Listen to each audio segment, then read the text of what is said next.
What's up, everybody? My name is Hefe Picks, and this is Cappers Only, powered by DubClub.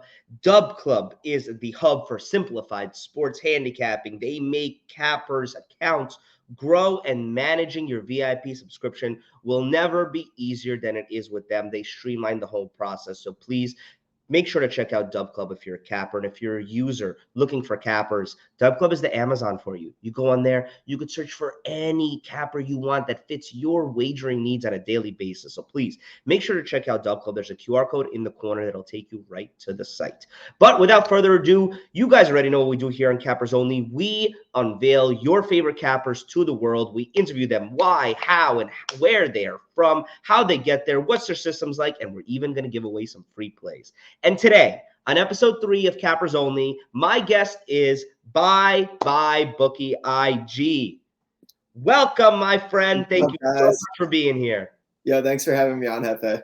Absolutely, man. Absolutely. First things first, love the insignia, the logo right to the side of your head back there. That is fire. You've always been prepping for this unveiling of, so to speak. So thank you for choosing us to come out here, and we couldn't be more proud, more happy. You're a super successful guy on Twitter. We already know about all your doings on IG. So happy to have you here and happy to just talk shop, man. Welcome. Appreciate it, man. I'm super excited to be on here. First time, face reveal, everything. Like I know, man. It can be nervous at first for sure. Kind of figuring out, but then after that, you never even think about it. I promise you, man. But yeah, honestly, when you invited me on, I don't think I thought about it for more than a few seconds. I was like, whatever, let's do it. I'm ready. It's time. It is time, man. So how long have you been on Twitter for? So on Twitter, August 2020. Awesome. Wow. Instagram, January 2019. Wow. Okay, that's great. Damn. Yeah, so you've been doing this. You might seem light, but you're heavy though. You know what I mean? So you're doing good. You're doing good. So let's start off where we always start off with everybody. How and why did you start your account? Honestly, like I just woke up one day. I was working a pretty thrilling and stressful sales job at the time. Wow. I woke up and was like, I'd been doing this on my own. Like I had just been running models on my own, doing my own picks. I basically stumbled upon random person's Instagram and was like, holy shit, like people are interested in like what I do already for fun for myself, because I was just betting by myself, like, and then I kind of stumbled upon like this entire community of people on Instagram. And then that led me to Twitter of, just like a shit ton of people that just were sharing information with each other. So I was like, hell yeah, like I want to be a part of that. That it seems fun. It seems like something that like, as a hobby and a passion, like that's something I would love to do, is just like go ahead and just share picks with people and help other people win. That's awesome, man. I love that. So tying into that, so you professionally in your professional life, you're a data analyst. That has to help you in just the how you make your picks, how you go about making your picks. So does your professional job, what you do in literally analyzing data and analytics, is so important in what we do in this job sector in terms of sports gambling? How does that help you? I mean, at first I started just with models. That's really how I got into this, is just building models and like finding if they're profitable or not, finding an edge and just hammering that edge until it's gone. And so, I mean, it's a lot of work to manage models. And then from there, I've taken the modeling and started working towards more traditional handicapping too now. Wow. So I started mixing them both because I realized that just looking at the numbers doesn't always tell the whole story. I love that. And so you gotta bring in the other aspects. There's things that you're missing that are incorporated into the line that might not be reflecting in the data. Totally. It's like honestly, like almost like a head coach, right? Like a ball coach, or for a team, you know what I mean? Like a baseball team. Wow, there's so much analytics is involved in that.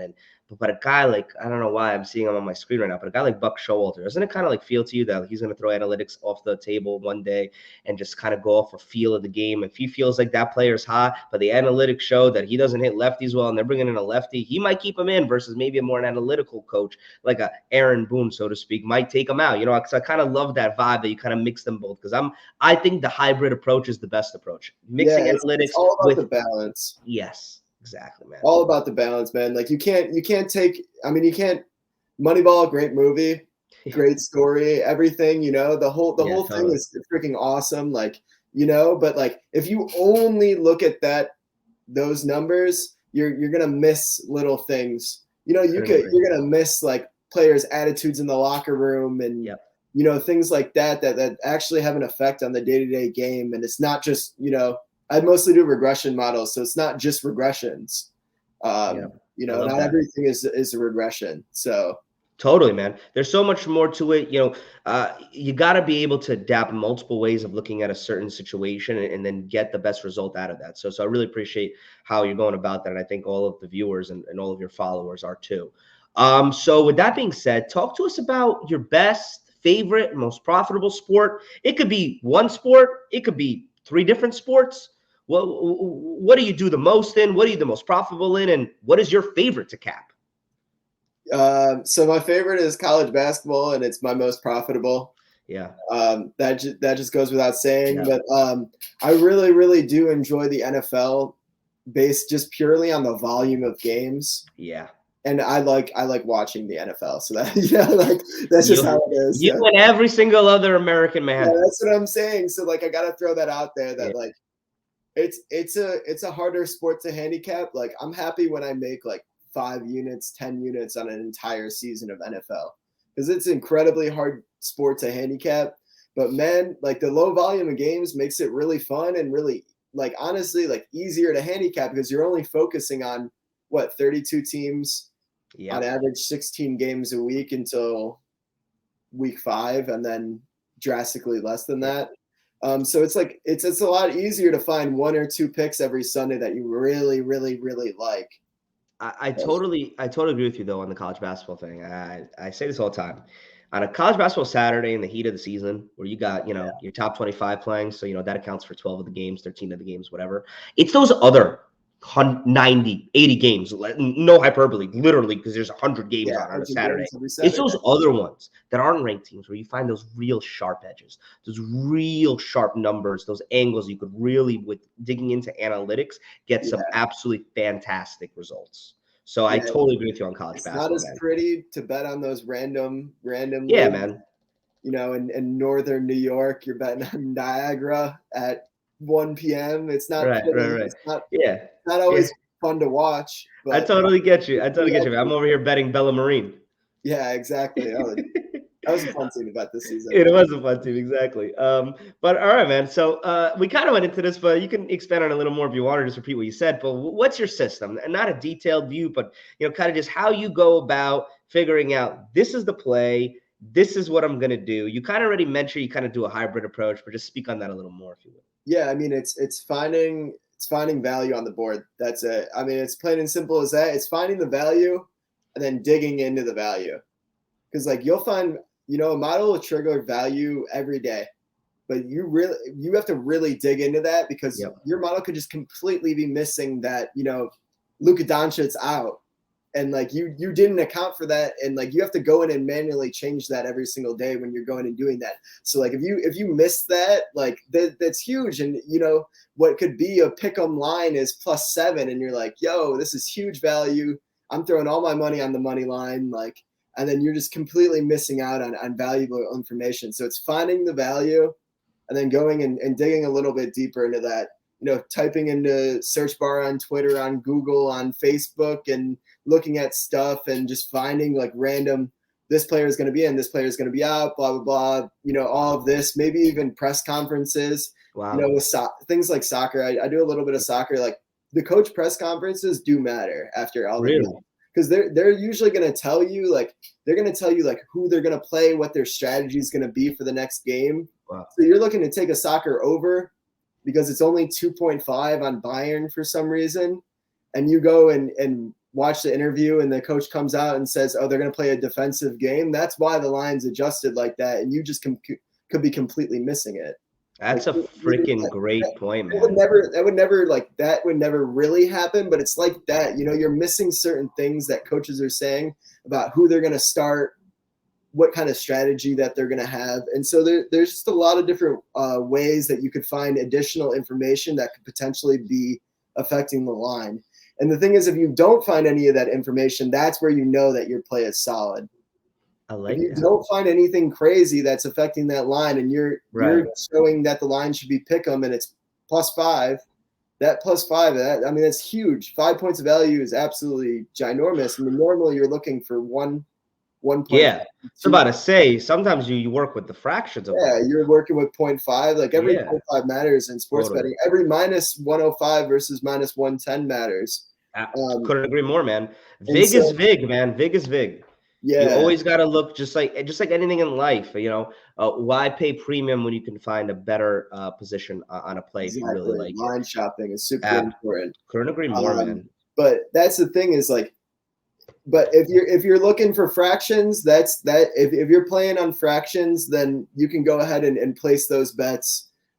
Usually without looking into additional information. It's when you really found like an outlier where you're like, this line is so off. Why is this line so off? And if you don't find anything, that's where you get into, playing more than one unit on the play and really hammering in that edge that you found. Though that's where you make real money in the long run there. I totally agree with you, man. And at the end of the day, it is always about long-term units, never about the short term. Nobody's going to win every day. I say this all the time. Nobody's going to win every day. If they do, they're a liar. You're going to lose. It's life, but it's about long-term positive units. And that's how you become a good, well-rounded, respected person in this industry that we're in. Yeah, it's just day in and day out, like It's the grind. over thousands and thousands of picks. Like you're just looking to come out ahead. That's it. Yeah, absolutely.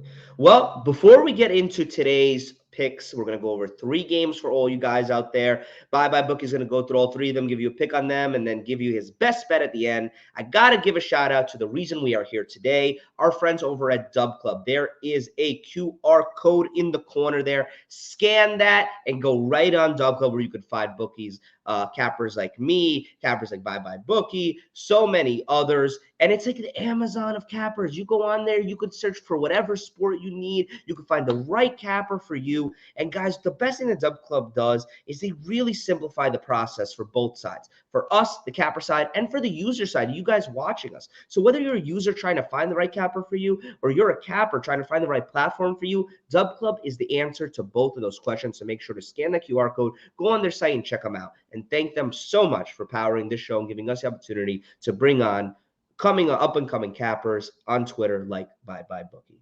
But with that plug being over, my man, it's Tuesday. We got some MLB. We even have an NBA play. We're going to start with the White Sox and the Cubs. We got Kopech on the mound tonight. We got Smiley on the mound tonight. White Sox coming off a win yesterday against the Angels during the day. So they should be, even though it's technically a travel day, they're just going from the north side to the south side.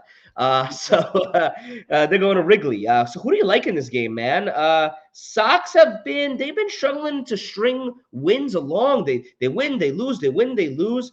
And then today, the Cubs have lost 3 out of their last 4. But we kind of knew that. Other than Suzuki, they've been subpar, right? Yeah, the Cubs have been honestly, they've been playing about where they were expected to be playing at. The White Sox have been very disappointing for a team that a lot of people had ranked in the top 3 coming into the season. And I think this is really where they get their wake-up call here. I mean, for people that aren't from Chicago, the Crosstown Classic is, the biggest thing in baseball in the city for obvious reasons. It's a huge rivalry. The stadium's going to be packed with both fans. There's no true home advantage, really. But I really like this White Sox team coming into this small batting Wrigley Field and really showing that they're due for some positive regression on the bats. Like, man, I was taking a look at their back end, expected batting average, and it's crazy. They've had pretty much the unluckiest team in baseball. Literally, he's minus 200 from what his expected batting average is supposed to be. That's crazy. He's supposed to be a killer, man. Like 420 yesterday or something ridiculous. So, I mean, they're just missing out on real, like, I don't know if it's the dead balls or what it is, but coming into a pitcher's park here against their crosstown rival, absolutely love them. And that's not even saying the fact that they have their best pitcher this season on the mound with Kopech. I mean, he's been lights out. I don't see how the Cubs are going to hit him. And I hope that they can really get him out there for 6 or 7 innings, hopefully, really shut them down tomorrow. But I agree with you, man. Looking at the averages, it's kind of crazy. I mean, like, Yasmani Grandal is batting 161. Yeah, it's just, I mean, that's insane. Yeah, and their back end metrics are showing that those players are not going to continue to bat right at the low 200s and high 100s. Oh, Abreu, a former MVP, 219. Yeah, like it's just not not sustainable. It could be the dead balls, but based on, I don't know if you guys look, but based on like the projections of where the ball's going and how hard it's hit, these balls should be going farther and harder, and they should definitely be getting more hits. I mean, they're losing games where they have an expected batting average of like 300, and the other team is like 190, and they're losing like 4-1. Yeah. Like, so their luck will change soon, and I think this is a really good spot. I like that. For them to go ahead and change, especially with Smiley on the mound. He's had a good. Yep. He's been pretty decent for the Cubs. For a not so great pitcher. So. Right. I think his negative regression is going to come. I like the angle, man. So the official pick is the White Sox on the money line. White Sox money line. Awesome. Probably going to end up taking -1. Get that closer to the plus money range. But I haven't done the numbers on that exactly yet. Okay. But yeah, definitely White Sox tomorrow. Got it. All right, man. Next, we're moving on to Giants, Dodgers. It is Carlos Rodon, 3-0, 1.17 ERA across 23 innings pitched versus Urias, 1-1, 18 innings pitched for him. The Dodgers, they lost 2 in a row to the D-backs last week, which is something I never thought would happen. They won 2 out of 3 against the Tigers. They should beat all these teams by 30, to be honest with you. Giants, another one of these teams, just like the White Sox, they can't string together wins recently. You can't lose 2 out of 3 to the Nats, who are just a poverty franchise at this point. But this is a big time rivalry. This is a big time game. You got 2 big time pitchers. Who do we got? I like the Giants with plus money. Oof, I mean, it's just with Rodon on the mound. Yeah, with Rodon on the mound, I mean, it opened at plus 155 and obviously got hammered down pretty quick. With Rodon on the mound, there's no reason that line should be anywhere above plus 100, plus 105. I think at plus 115, you're getting some points of value there. He's just phenomenal. Like he's having an incredible season. He's getting the run support that he needs from these guys. And again, the Giants coming off a loss against the Nationals, I think this is a really good spot against a rival here that they should be motivated, especially with Monday off. They should be really motivated to come and win this game. I like that approach a lot. I actually really like the value on the Giants here. Rodon's been a stud. Or yes, a little bit of a drop off from last couple seasons, but maybe that's some early season woes. But I do like this. A very, very much so a value play here with the Giants. All right, man. So we got your that pick was Giants on the money line at plus 115 odds. We're moving on to the last game we're going to go over. Humongous game 2 tonight in the NBA East semis between the Celtics and the Bucks. I'll be frank with you. Bye. I'll be frank with you, man. I'll be really frank. I thought the Celtics were gonna win game 1. I thought Celtics were gonna really win this series. I didn't have no doubts. And I watched that game, and boy, do I have all the doubts in the world. Giannis looks unstoppable. The crew of characters that they have who are picking up Chris Middleton, Bobby Portis, Grayson Allen, looking great. And Drew Holiday is looking real big all of a sudden compared to Marcus Smart. So on the other side, Jaylen Brown needs to shoot better. Jason Tatum needs to be more efficient. He didn't shoot that bad, but he should be more efficient. And in my opinion, and then I'll throw it over to you, Robert Williams is the only person who can guard Giannis Antetokounmpo, and they need to make it a thing that he guards him on every single play possible and switches on him at every single time possible, because I'm going to throw out a stat at you since you're a big data guy. 0-11 is what Bucks players shot when the defender was Robert Williams. 0-for-5 is what Giannis shot when the defender was Robert Williams on the shot. So that's good data right there. But what are you looking at in this game, man? Bounce back or a crazy Bucks 2-0 series lead? I like the bounce back. I do like to bounce back. I think you're completely spot on with Robert Williams. They put him on Giannis, and I don't think he has quite the same game that he had this time. I mean, Yeah, you know what? You just said it. Robert Williams' defensive stats, they speak for themselves. He's exactly. on Insane, dude. It's insane. I was watching game one that they didn't re-switch. Like they would switch them off because obviously the Bucks are smarter than to just let that happen. So they switch off at the top of the key. Robert Williams falls back with the center. No, forget the center. Push Robert Williams up. Is the only way you're stopping him. He made Al Horford look soft. I know. It was just not an overall, like, from the best defensive team in the NBA, that was just not. Thank you. That was just a terribly put together performance from them. And I expect a completely different team and a completely different defensive strategy coming out here. And, you know, the shots will fall. The shots will fall for them. Drew Holiday is a bit of a worry. There's a God, man. You remember last postseason when Drew Holiday sucked up until like game 4 of the NBA Finals? Yeah, basically. If Drew Holiday plays like this, it's a problem for everybody because people don't understand how big Drew Holiday is. Yeah, man. He's I'm a big fan of the Holiday brothers. Yes. Pretty cool to see triplets in the NBA. But man, he is an absolute beast when he's on. He is absolutely on.